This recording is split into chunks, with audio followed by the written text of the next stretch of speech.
2025 मध्ये जी मोठ्या प्रमाणात अतिवृष्टी झाली त्याच्यामध्ये शेतकऱ्यांचं जे अतोनात नुकसान झालं त्या संदर्भातली आर्थिक मदत जाहीर करण्यात आलेली आहे आणि त्याचे निकष ठरवण्यात आलेले आहेत। त्या निकषामध्ये तुम्ही बसता का? कुठल्या जनावराला किती रुपये देण्यात आलेले आहेत, दुधाळला किती, गोठ्याला किती, ओढताण करणाऱ्याला किती, शेळीला किती, मेंढीला किती, कोंबडीला किती आणि अजून या व्यतिरिक्त काय काय आहे ते अगदी सोप्या भाषेमध्ये जाणून घेऊयात, कारण त्या संदर्भातला शासन निर्णय आलेला आहे। नमस्कार, मी ज्ञानेश्वर खरात पाटील स्क्रीनवर तुम्हाला शासन निर्णय दाखवतोय। शासन निर्णय काय आहे तर राज्यात माहे जून ते सप्टेंबर 2025 मध्ये अतिवृष्टी व पूर आपत्तीमुळे बाधितांना विशेष मदत पॅकेज, रिलीफ पॅकेज व सवलती देण्याच्या अनुषंगाने मार्गदर्शक सूचना आहेत।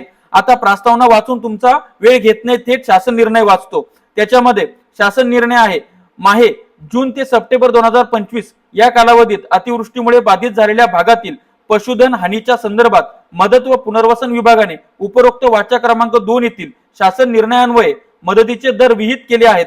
त्यानुसार पशुसंवर्धन विभागाशी संबंधित मदतीचे दर पुढील प्रमाणे आहेत। ते दर आता मी त्या ठिकाणी वाचतो। आता त्याच्यामध्ये जर तुमच्या गोठ्याचं नुकसान झालं असेल तर 3000 रुपये प्रति पडझड झालेला नष्ट झालेला गोठा।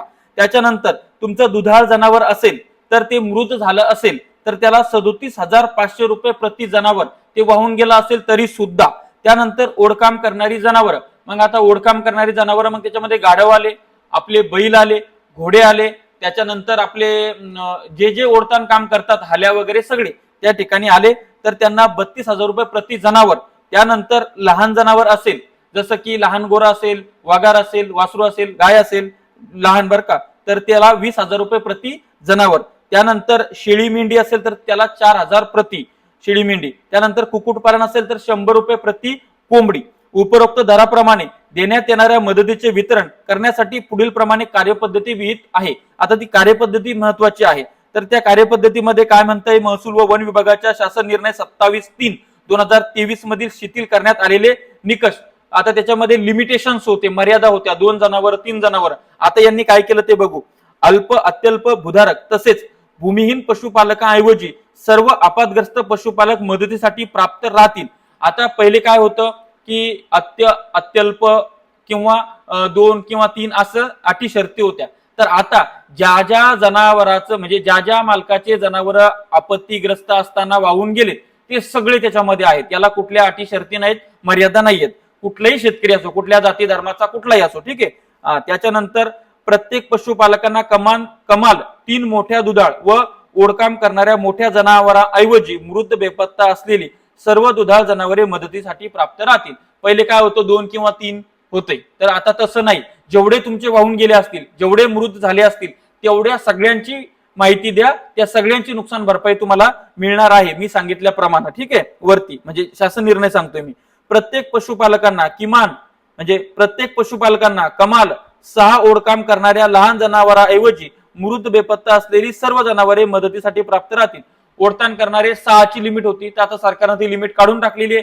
कितीही तुमची ओढताण करणारे जनावर असतील, ओढकाम करणारे, तर त्या सगळे जर मृत झाले असतील तर सगळ्यांना त्या ठिकाणी नुकसान भरपाई ठरलेल्या निकषाप्रमाणे त्या ठिकाणी 32,000 रुपये प्रति जनावरांप्रमाणे मिळणार आहे। प्रत्येक पशुपालकांना कमाल 30 लहान दुधाळ जनावरांऐवजी मृत बेपत्ता असलेली सर्व जनावरे मदतीसाठी प्राप्त असतील। जे दुधाळ जनावर आहेत त्यांना 37,500 प्रति जनावर नुकसान भरपाई मिळणार आहे। आणि तुमच्याकडे 1000 जरी असतील आणि ते वाहून गेले असतील, मृत झाले असतील, तर त्या 1000 ची त्या ठिकाणी मिळणार आहे। त्याला आता लिमिटेशन्स मर्यादा नाही, 2 3 6 अशी मर्यादा नाही। त्यानंतरचं काय आहे, प्रत्येक पशुपालकांना कमाल 100 कुक्कुट पक्ष्यांसाठी 10,000 च्या मर्यादेऐवजी मृत बेपत्ता असलेली सर्व कुक्कुट पक्षी मदतीसाठी पात्र राहतील। 100 रुपये कोंबडीप्रमाणे 1000 कोंबड्या असतील का लाख कोंबड्या असतील सगळ्यांना त्या ठिकाणी मिळणार आहे। जर वाहून गेल्या असतील, त्याच्यात पाणी गेलं असेल, पाणी डुबून मेल्या असतील तर, ठीक आहे। मृत बेपत्ता पशुधनाची खातरजमा आता सरकार कशी करणार आहे त्या संदर्भात आहे। अतिवृष्टीपुरात मृत पावलेल्या वाहून गेलेल्या पशुधनाची किमान खालीलपैकी एका ठिकाणी नोंद असणं आवश्यक आहे। आता काय क्रायटेरिया गरजेचा असतो की मी एक शेतकरी आहे, माझं दुधाळ जनावर वाहून गेलंय, माझं ओढकाम करणारं जनावर वाहून गेलंय, माझी कोंबडी वाहून गेली, माझी बकरी शेळी वाहून गेली, तर मग ती नेमकी त्याचा पुरावा देणं गरजेचं आहे। पुरावा काय, तर राष्ट्रीय डिजिटल पशुधन अभियानाअंतर्गत भारत पशुधन ऍपवर नोंदणी असेल तर ते एक चालेल, तिथं नसेल तर 21वी पशुगणनेतील नोंद म्हणजे 21वी जी पशुगणना झाली त्याच्यात नोंद असेल तर ती पण चालेल। 3 नंबर, पशुसंवर्धन विभागाकडून राबवण्यात येणाऱ्या नियतकालिक लसीकरणाची नोंद, वहीतील नोंद, ऑनलाईन नोंद ती असेल तर चालेल. तीही नसेल तर विमा कंपनी कडची नोंद किंवा दूध अनुदान योजनेत समाविष्ट असलेले पशुधन व त्यांचे मालक याची नोंद. आता हे जे 5 मुद्दे आहेत, त्या 5 पैकी कुठलीही एक त्या ठिकाणी तुम्हाला पाहिजे आहे. त्याच्यानंतर आपण आता पुढे जाऊ. मृत पशुधनाच्या संदर्भात शवविच्छेदन अहवाल मदतीसाठी ग्राह्य धरण्यात यावा.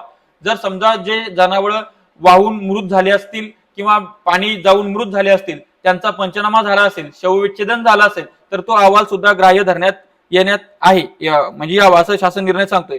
वरील 2 मधील 1 किंवा 5 मध्ये नमूद असलेल्या ठिकाणापैकी एक ठिकाण नोंद असलेल्या व मृत झाल्यामुळे अथवा पशुधन वाहून गेले असल्यामुळे त्याचा शोध तपास लागत नाही अशा पशुधनाच्या बाबतीत संबंधित पशुपालकास मदत मिळण्यासाठी खालील अधिकाऱ्यांच्या उपस्थित पंचनामा करण्यात यावा.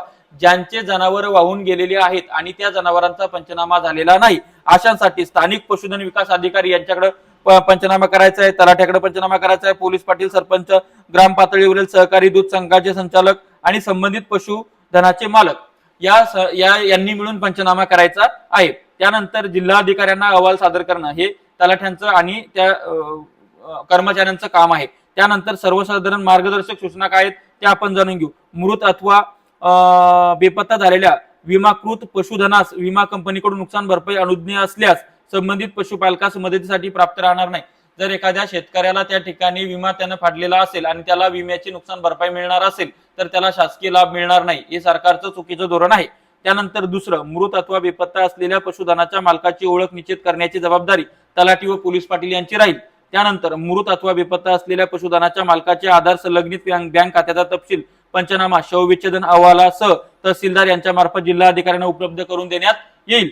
त्यानंतर राष्ट्रीय आपत्ती निवारण निधीच्या निकषाच्या मर्यादेत देण्यात येणारे अर्थसहाय्य राष्ट्रीय आपत्ती निवारण निधीमधून व राष्ट्रीय आपत्ती निवारण निधीचे निकष शिथिल करून देण्यात येणारे अतिरिक्त अर्थसहाय्य राज्य आपत्ती निवारण निधीमधून भागवण्याची कार्यवाही संबंधित जिल्हाधिकारी करतील असे जिल्हाधिकाऱ्याला आदेश आहे. त्याच्यानंतर मी स्क्रीनवर कृषी मंत्र्यांनी या संदर्भातली जी पोस्ट त्यांच्या फेसबुकला शेअर केलेली आहे ती सुद्धा दाखवतोय. त्याच्यामध्ये त्यांनी सांगितलेलं आहे की गोठा नुकसान झालं तर 3,000 रुपये, दुभती जनावर 37,500, ओढकाम करणारी जनावर 32,000 रुपये, लहान जनावर 20,000 रुपये, शेळी मेंढी 4,000 रुपये, कुक्कुटपालन 100 रुपये प्रति कोंबडी. आता या जो 27 मार्चचा शासन निर्णय आहे याच्यामध्ये काय महत्वाचं आहे तर ज्या मर्यादा घालून दिल्या होत्या, 3 जनावर 6 जनावर, त्या मर्यादा नसणार आहे. जितके जनावर असतील तितके चालतील अशा पद्धतीचा हा शासन निर्णय होता. अतिशय महत्वाची माहिती शेतकऱ्यांच्या बाबतीमधली आहे आणि सरकारने ही जी मर्यादा काढून टाकली त्याबद्दल सरकारचं कौतुक केलं पाहिजे. त्याच्यामुळे मी सरकारचे आभार मानतो. फक्त सरकारला विनंती करतो की आता 2025 ची अतिवृष्टी झाली, जनावर गेले, आता त्याला 5-6 महिने झालेले आहेत. आता किमान 1-1.5 महिन्याच्या आत हे 37,500 किंवा 32,000 किंवा 4,000 किंवा 20,000 किंवा त्या ठिकाणी 100 रुपये कोंबडी अशा पद्धतीनं हे जे पैसे लवकरात लवकर शेतकऱ्यांच्या खात्यामध्ये टाकण्यात यावे. त्यांना खूप गरज आहे, त्यांचं सगळं सर्वस्व ते हरवून बसलेले आहेत.